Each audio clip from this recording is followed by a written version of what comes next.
Michelle Masacchio, FitMoney CPA, where vet med meets smart business. Hope you guys are doing great.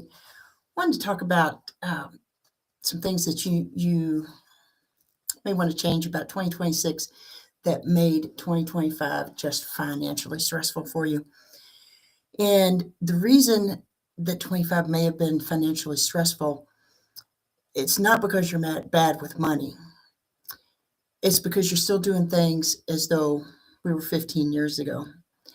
And today I want to talk about some things that we can do in 2026 that will help you feel a little more less stressed, a little more cash flush, a little more excited about what you do. So, first thing I want to ask you to do is not run your business on your bank balance. So, what happens with a lot of business owners, not just veterinarians, but a lot of business owners, is they pop in every morning, check their cash balance, and they're like, oh my gosh, it's either way too high or way too low. And we freak out either way. We're either going to stop spending or we're going to spend too much. Well, that cash balance in the bank account is what's called a lagging indicator, which means that things are happening back here that affect what this cash balance is going to be. You have checks outstanding, you have inventory orders on hold, you have deposits coming in. So you really can't rely upon that cash balance to let you know what your profitability is. So if we can know our numbers, then we don't have to rely upon that bank balance to run our business. We don't need to go on gut feel. We need to utilize the information that we have available to us and make decisions based on that. So another thing, taxes are not once a year things to worry about. We need to do some tax planning throughout the year. Tax planning does not equal tax prep. Tax prep is those compliance issues. Tax planning is, okay, we know we're going to have a tax bill. How can we lower it? We need to make estimated tax payments based on this tax strategy. Taxes aren't just a bill. They're a management issue, and we need to treat them as such because we can control management issues.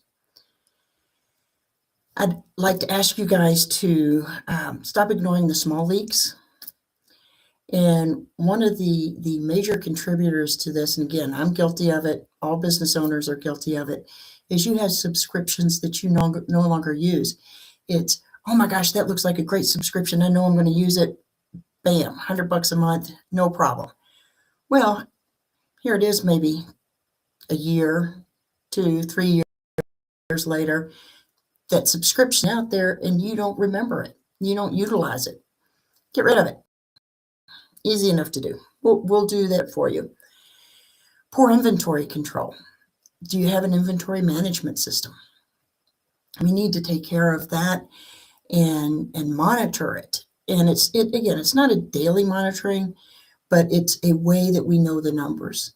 And I was talking to a client a couple of days ago, and yes, we have an inventory system, but we're not sure it's right. So what we're doing is we're doing a 1231 inventory count going into 26. We will know that our inventory is solid and we'll be able to control it better. Overtime creep. Now, this one's a tough one, especially for you guys, because you could be in the middle of an emergency. It's all hands on deck.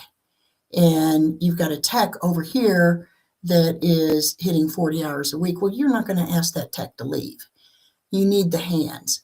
But if everything's quiet, this tech's coming up on 40 hours, say, love you, but you got to go home.